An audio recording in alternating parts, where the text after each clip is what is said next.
সাকিব খেললে দলের চেহারা বদলে যাবে। চলুন বিস্তারিত জেনে আসি পুরো ভিডিওতে। গেল বছরের আগস্টের পর থেকে জাতীয় দলের হয়ে আর দেখা যায়নি সাকিব আল হাসানকে। তবে সাম্প্রতিক সময়ে দলের বাজে পারফরম্যান্সের কারণে আবারও টাইগাররা অলরাউন্ডকে দলে ফেরানোর কথা উঠেছে। বাংলাদেশ দলের সাবেক অধিনায়ক খালেদ মাহমুদ পাইলট সাকিবকে দলে ফেরানোর পক্ষে।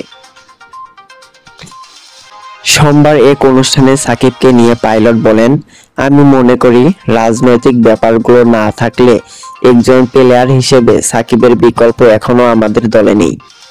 সাকিবের 4 ওভার প্রতিপক্ষের জন্য চাপ, সাথে উপরে ব্যাট করতে পারতেন, মাল্টি স্কিল প্লেয়ার।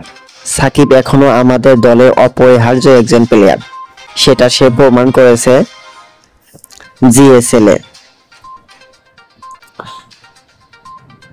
যদি রাজনৈতিক ব্যাপারগুলো সমাধান করা যায়, আমি মনে করি বোর্ডের উচিত তাকে দ্রুত নিয়ে আসা যায়।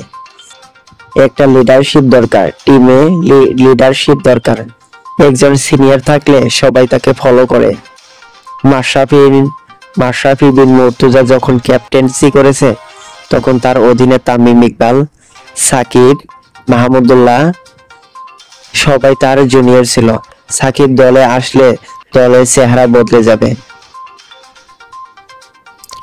সাকিবের বিকল্প বা অলরাউন্ডার খুঁজে বের করার প্রসঙ্গে পাইলট বলেছেন, আমি লম্বা সময় ধরে আমাদের কোচিং স্টাফকে দেখে আসছি। রিশাদ হোসেন, তানজিন হাসান, সাকিব ভালো ব্যাটিং করতে পারে। শরীফুলকে আমি 1 ওভারে 18 রান নিতে দেখেছি 5 বছর আগে। সে এখনো 10 নম্বরে ব্যাট করে। অনেক প্লেয়ার আছে, অক্ষর প্যাটেল, রবীন্দ্র জাদেজা পিছনের দিকে ব্যাটারকে অলরাউন্ডার বানিয়েছে। প্লেয়াররা শুধু এর সাথে ম্যানেজমেন্টের দায়িত্ব আছে।